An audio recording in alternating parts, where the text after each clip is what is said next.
How's it going, everyone? It's Ben Foggins Media Corner back again with a brand new video for today. Welcome back to another movie review, aka After I Saw.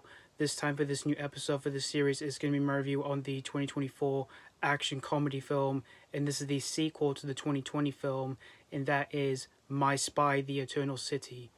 This is directed once again by Peter Segal, who directed the first movie, and we see Dave Bautista returning as JJ, a veteran CIA agent, and we also see him reuniting with his protege, Sophie, once again played by Coleman, and they're in order to prevent a catastrophic nuclear scheme that is threatening Vatican City, which also disrupts a high school choir trip to Italy.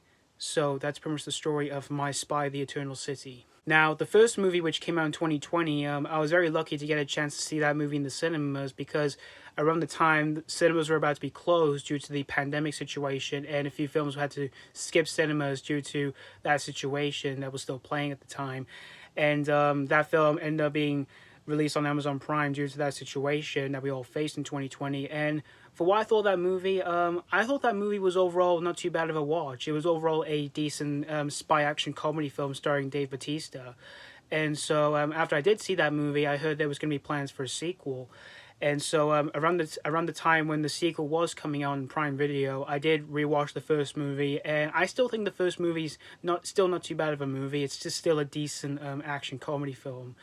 And so I did check out the sequel just a few days after it was released on Amazon Prime, which came out on July 18th, but I didn't check it out straight away on release day because I saw a few other things around the time when this came out.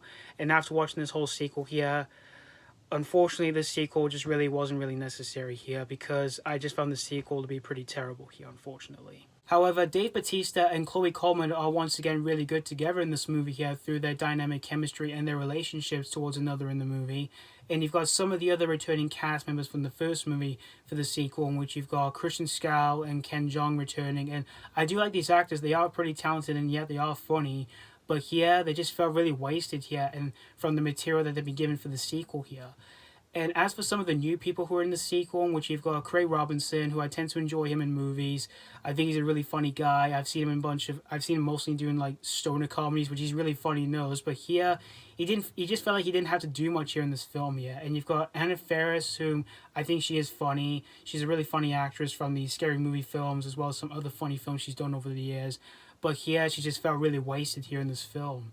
And as for the story for the film, it was just flat out predictable because it's something that we've seen before in the past in terms of these kind of movies.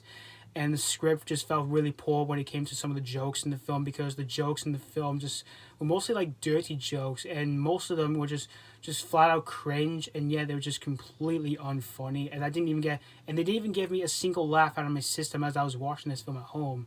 And when it comes to the action scenes, they were just really sloppy and yet really lackluster in terms of its direction. And even the effects as well, which is really terrible as well. There's some noticeable green screen here and there, and there are some CGI here and there that was just very, very noticeable. Yet it got me really distracted when I saw some of those moments in the film, like this one where we see a bunch of killer birds in the film, in which for that scene in the film, it just took me out of the film straight away once I did see that scene in the film here, when I did see the terrible CGI for those birds in the film here. But all in all, My Spy, The Eternal City, yeah, the sequel was just really unnecessary here. But if you did enjoy the first film, chances are you might enjoy this one here. But personally, I don't really recommend the sequel in the slightest here. So that's pretty much all I have to say about My Spy, The Eternal City. I'm going to give My Spy, The Eternal City 1 out of 5. As I said before, I just felt the sequel was just really unnecessary here. And other than just one thing I did find myself appreciated with this film here, the rest of the film here, I just found it to be really forgettable here. So yeah, thank you guys so much for watching for my AK After I Saw review on My Spy, The Eternal City, and let me know what you think of the sequel if you have seen this already, or if you just recently checked this out. Did you have fun with this, or did you just downright hate this one? As always, thank you guys so much for watching, and this has been Foggins Media Corner signing off.